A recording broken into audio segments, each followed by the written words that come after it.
guys, welcome sa aking YouTube channel. At kung bago ka sa aking channel, don't forget to subscribe and the notification bell para lagi kang updated sa mga videos ko.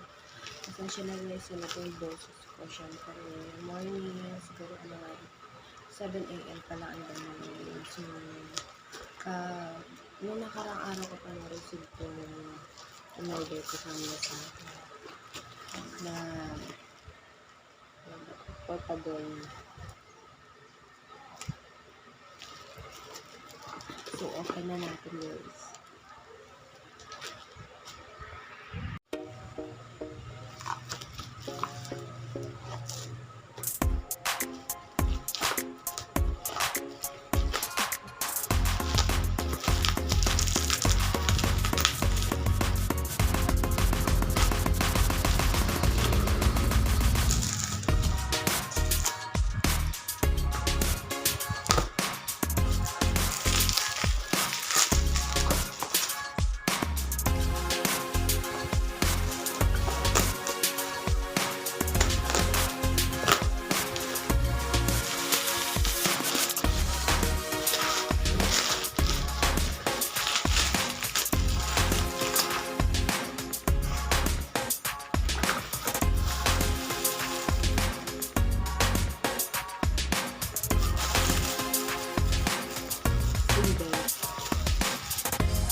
Hindi naman sila papasiksi, pero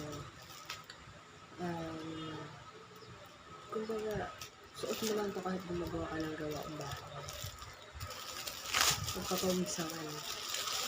Tayong mga nanay, hindi natin kailangan mag-exercise. May gawaan bahay pa ng pagod na tayo.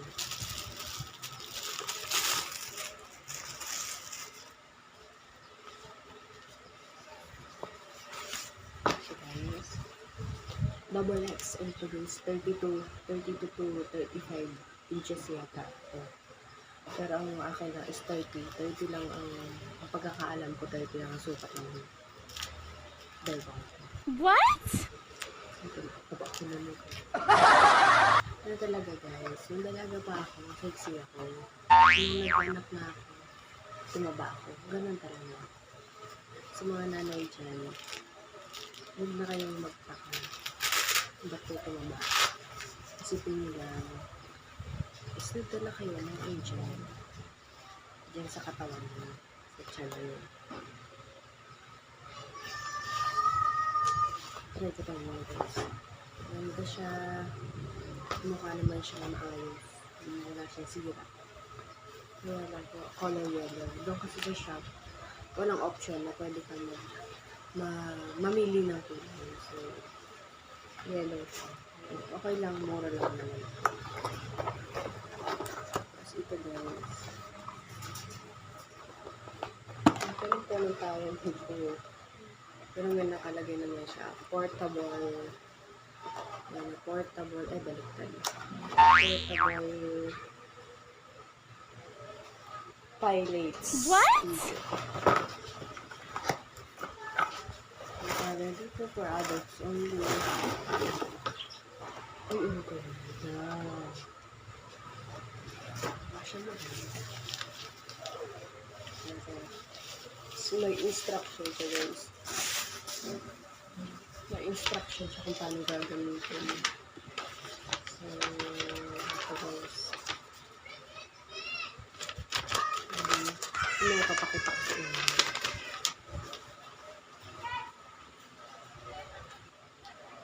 Ano ba ito?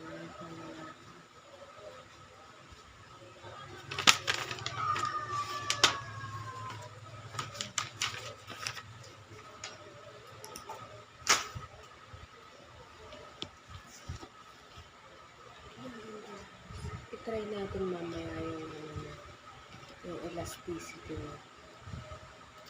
Ayan siya guys.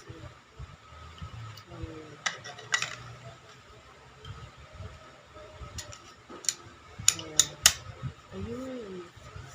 So guys, ang haba. Siguro tira mo guys. 1, 2, 3, 4, 5, 6. 6 na dangkal ko siya. So, ito try natin mamaya yung elasticity.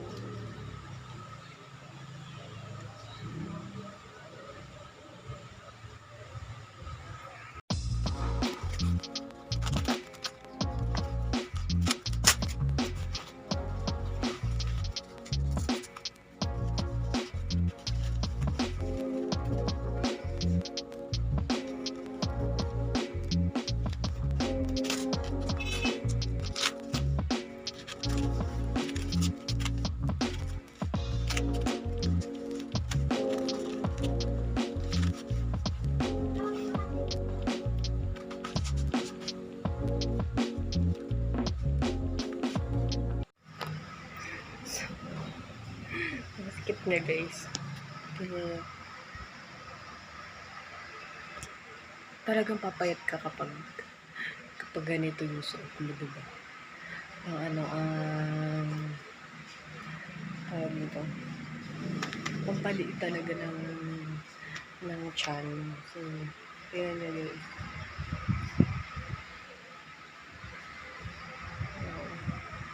Yan. So, every time nagagawin akong gawain bahay, susuot ko to palagi para pagpapawisan ako. So, ito na yung gagamitin ko.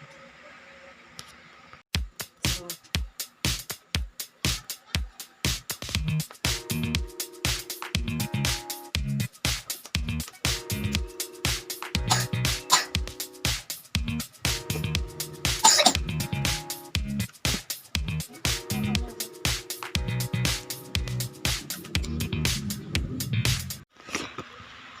pinagpawisan ako agad. Okay yung resistance. Ayan guys. Maganda. Kasi mga mommies out there, mag-order na kayo nito. Pwede nyo itong gamitin sa bahay lang, diba? Kasi may slim belt pa kayong ganito. Pagpapawisan na kayo, tapos gawin nyo siya at the same time na gumagawa kayo ng gawain bahay. Kaya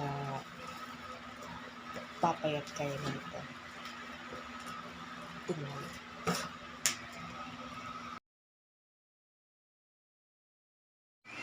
So, hello guys. Bale, isang araw ko palang, hindi, wala pang isang araw. 4 hours o 5 hours ko palang ginagamit yung slim belt na binili ko. Pero ito na siya guys. Tingnan nyo. Ayan, nasiraan na siya. Ayan, nasira na siya. So, okay lang naman. Nakakaano lang kasi mabilis masira. Pero mura lang kasi siya guys. Mura lang siya mabibili. Unlike nung mga slim belt na mahal, medyo hindi siya ganun kadaling masira. Hindi ko pa na-try bumili nun, pero baka bumili na lang ako ng good quality na slim belt. Kasi yung ma-exercise siya guys, napunit na. Tingnan niyo guys. So, bale, natanggal na, guys. Ito, ayan. Yung pagkakatahi niya. So, kaya mabilis siyang matatanggal dito. Dapat nakatahi siya dito. Pero, nare-remedyohan naman tong ganito. Ayan o, guys. Natanggal na. Yung isa, hindi. Yung isa, okay siya. Ayan. Pero yung, hindi. Pero overall, yun lang naman. Wala namang ibang sira. Overall naman guys na item, okay naman siya. Kailangan mo lang tahiin. Kung marunong magtahi, tiyaga-tiyaga lang. Magkano lang naman yung dalawang 279, yung bili ko dun sa dalawa. GCASH ko na lang siya. So, non-COD na yun dumating sa akin. Pero okay lang, magagamit naman siya. Tingnan natin kung tatagal siya ng isang buwan. So, yun. At sa mga nagtatanong, or kung may naka-curious dyan, ba't bumili ako ng ganun, kung nag-order ako ng ganun, simple lang. Gusto ko magbawas ng timbang. Gusto ko magbawas ng kain. So, kasi, yung first dose ko, ini-interview muna doon bago ka bakunahan. So, sabi sa akin ng, alam kong doktor yun, or mga nurses yun. Dalawa sila. Unang interview, ang sabi sa akin, mataas yung blood pressure ko kumpara sa edad ko. So, pero binakunahan pa rin ako kasi normal naman yung, okay pa daw yon, hindi normal, okay pa yon.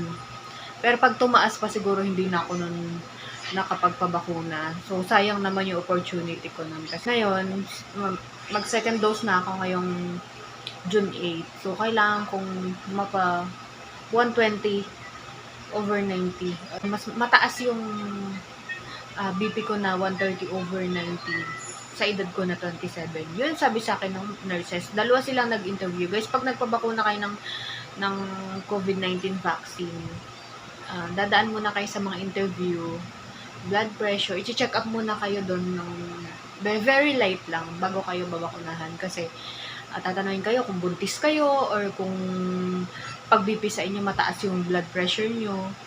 hindi kayo babakunahan ng COVID-19 vaccine. Yun lang. At pala guys, sa mga hindi pa nagsubscribe sa akin, if you like this video, then subscribe and hit the notification bell para lagi kayong updated sa mga videos ko. Ako nga pala si Marife Armada, signing off. Thank you. Bye-bye!